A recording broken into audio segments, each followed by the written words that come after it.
Hey YouTube, what is up? I have a deck profile for you guys today of my Metalfoes deck. It's a very fun and consistent deck to play. But before I get into that deck profile, I have a favor to ask of you guys.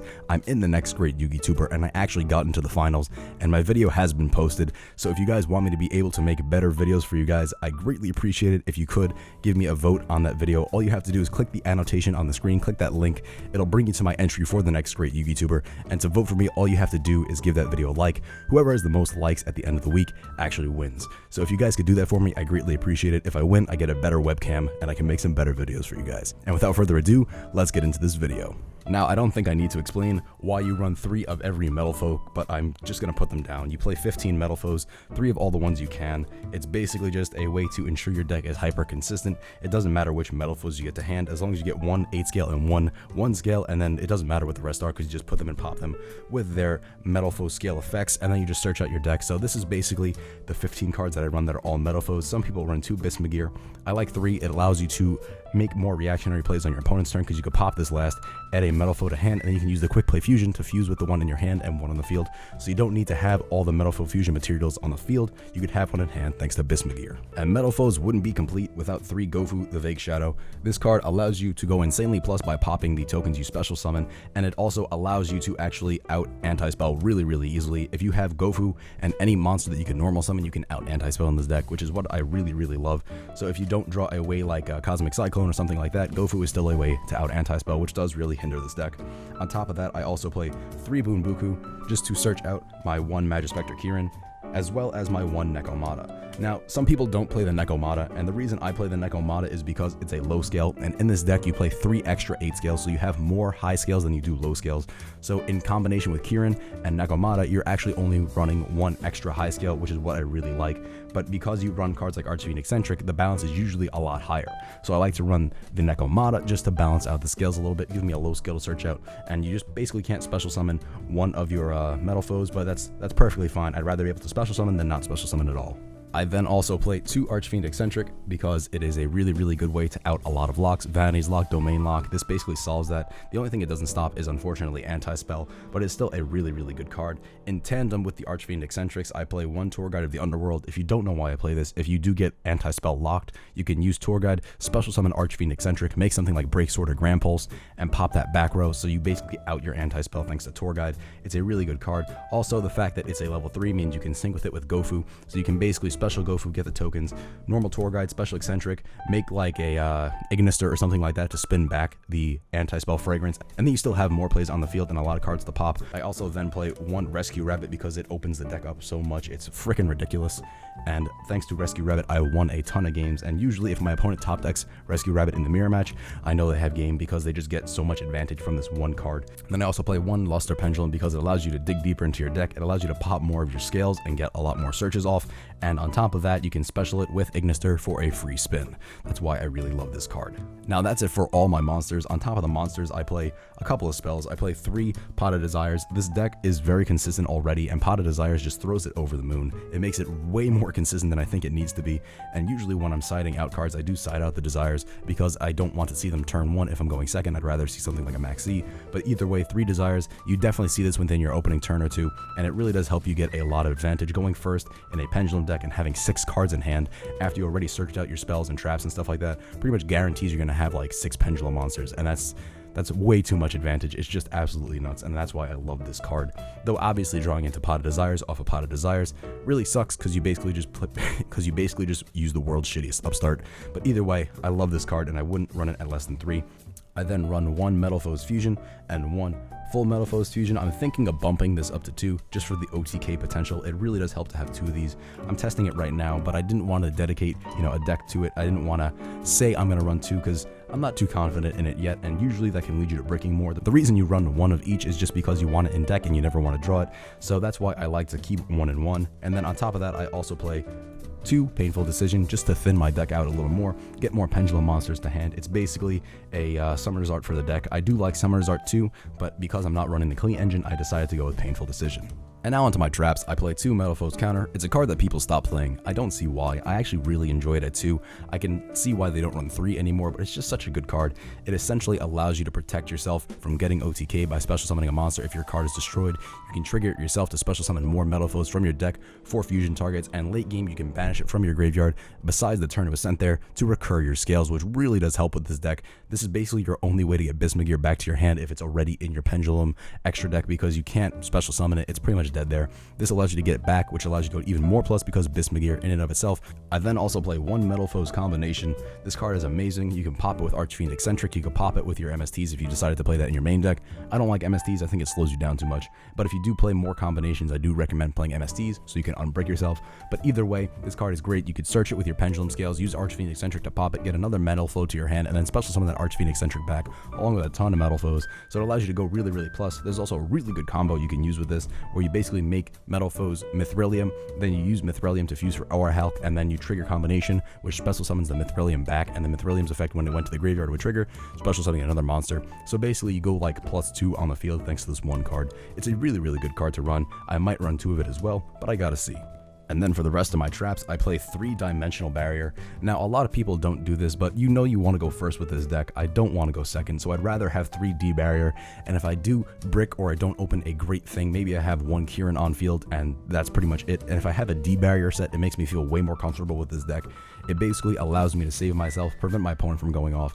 Even if I don't open optimally, say I open all 1 scales for some damn reason, I can still set 1 monster, set D barrier, and then on my opponent's turn, once I figure out what deck they're playing, flip D barrier and protect myself for a turn until I draw that high 8 scale or something like that. Dimensional Barrier is a really, really good card. You could also chain it on top of monster effects to basically use it as an effect veiler if they already have the Xyz, Pendulum, Synchro, or Fusion monster on the field. So it does really help. And then I play 1 Vanity's Emptiness because this card wins games. And now onto the extra deck. For the Metalfoes fusions, I play 1 Alcahest. I'm thinking of bumping this up to 2, but I have to see. I also play 1 Aura Hulk and 2 Mithrilium.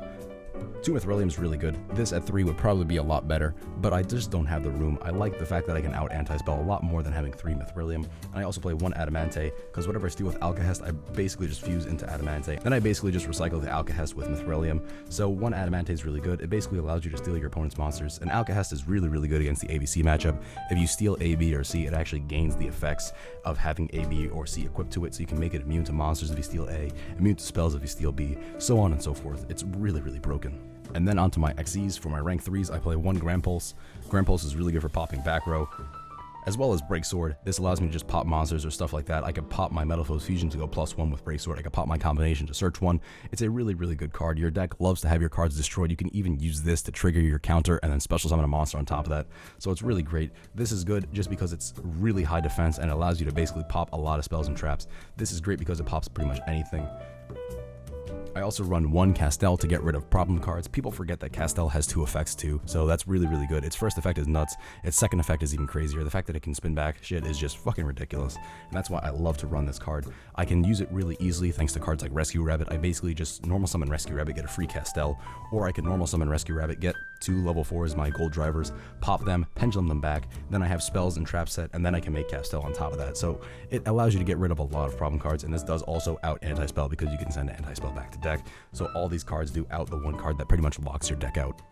For the rest of my rank 4s, I literally just play Utopia and the Utopia Lightning just to deal massive damage to my opponent. Maybe they have a Treat Toad and I don't want them to use its effect. I basically just make Utopia, put Lightning on top, enter battle phase. They can't respond with it or anything like that, and I just crash over the Treat Toad doing like, I think it's 2800 damage. So it basically is a good way to out Treat Toad. It's a good way to out something like an ABC Dragon Buster, unless they choose to banish it and stuff like that. It's a good way to force a lot of your opponent's plays. That's the best way to put it. You could also just sit on Utopia and cancel attacks your opponent does to it, which is cool. Like, you could stall with it if you really needed to. That's why I really like these 2 cards. I'm thinking of putting in the other level 4. I think it's the one I think Utopia Prime, but I'm not too sure on that right now, to be honest. It's okay in testing, but it's not really that great. And then for the last of my XEs, I play 1 Big Eye. You play a lot of level 7s in this deck, so that's why I like to run it. You also run cards like Jinzo and the Sticky String Kaiju, so you can always just pendulum summon those and make a big eye if you really needed to, if they're not doing anything else for you in your hand, so that's why I like to do that.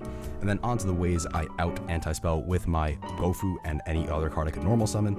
I run one Black Rose Dragon to blow the field, then I run one Cyphering Omega. This is basically just to get back any cards I accidentally banished with Desires. If I banish my Metalfoes Fusion, I'm absolutely screwed, so I put it back to my deck and I go +1, which is really nice, and you can recur and then rip one from your opponent's hand, so it allows you to keep your plays going. I then also play one Ignister, the Blasting Draco Slayer. This allows me to special summon Luster from my deck, and then I just spin back the anti-spell, and then I play one Vermilion Mech if I draw a level 4 and a Gofu.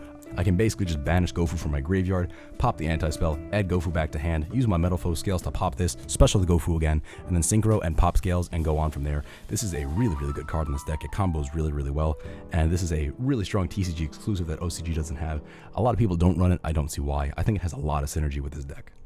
Now onto the side deck, I play 2 Max C. I don't think this is good enough to main deck. I mean, next format is going to be a fucking great main deck because Junishishi just goes off, but you know, for now, this format doesn't require Max C, and it doesn't really do that well for you if you're going first, so that's why I don't like it. If you go second and you don't even use the Max C, but they just flip anti-spell, you can actually normal summon the Max C, sync it with Gofu, and then make something like Black Rose and blow the field. That's why I love Max C. It's a actual monster you can use. You can pendulum summon it in a really dire situation. You can use it to make Adamante if you really need to. So it has a decent amount of synergy, and you have some plays with this deck with it. I don't like to main deck it, but it is great in the side deck. Same thing with Ghost Ogre and Snow Rabbit. Ghost Ogre and Snow Rabbit goes great going second. You can pop your opponent's field spells, you can pop their scales if they try and activate effects. It basically just stops your opponents dead in their tracks. It basically just allows you to interrupt your opponent a lot. It does let the effect go off if it's a monster or something like that, but if it's a continuous spell, like a field spell or a pendulum scale, it doesn't actually go off, which is really good. That's why I like 2. I might try 3, and next format, it's going to be even better. As soon as they use an XYZ monster effects, you just go Ghost Ogre, pop, stop their effects, and then their fucking turn ends because that deck is really fragile. I think Junishishi really is a glass cannon. I then play 3 of the Sticky String Kaiju. It's a level 7. It allows you to basically get rid of any problem cards your opponent has. It's pendulum summonable. You can use it to make Big Eye. It's a really good card. And then for another level 7 that I play, Jinzo. Basically in the Paleozoic matchup, these two are key. Basically in the Xyz matchup, both of these cards are key. You can use this to get rid of Tree Toad. Then you summon Jinzo, and then they just can't do shit. I might bump this down to 2 and bump this up to 2. I gotta see, but I think 2 Jinzo will be probably the better ratio. For now though, I was running 3 and 1, and it works fairly well, just because you get rid of their Paleozoics and their stuff like that. So this Sticky String Kaiju is really good. The problem is though, you are replacing a weaker monster with technically a stronger monster, but you are getting rid of a Tree Toad, which usually has a lot of negates built into it. So I'd rather have them have a 200 more attack monster than having the ability to basically just fuck my shit up by stealing any card they want anytime they want. I also then play 1 Side Blocker just because this card, if you use it at the right time and call the right card, can win games. I might bump this up to 2. I have to see though. I'm trying 1 along with the Jinzo, and it works really well in tandem, especially in decks like Paleozoics. I can call this, say, you know, Cards of Demise or something like that. I can call Treat Toad and they can't make a Treat Toad on their turn. It does a lot and it helps a lot. The problem is though, it's a really weak monster, but you call the effect on your turn, and then it doesn't matter if it gets destroyed, its effect still lingers, which is really great.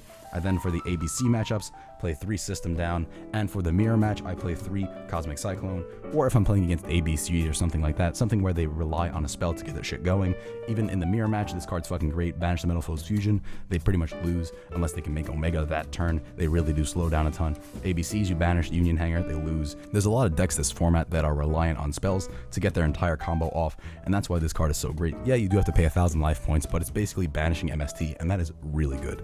Thank you guys again for watching this video. I hope you enjoyed. If you voted for me in the next great Yugi tuber, I greatly appreciate it. I'll put the annotation on the screen again in case you were waiting till the end of the video to do it. All you have to do is click that link and the video it brings you to, give that video a like. That gives me a vote, and then hopefully I can win this and get a better camera to make some better videos for you guys. Thank you again for watching. I hope you enjoyed, and if you did, don't forget to click subscribe because it's free, it's fun, and I'll see you guys in the next one.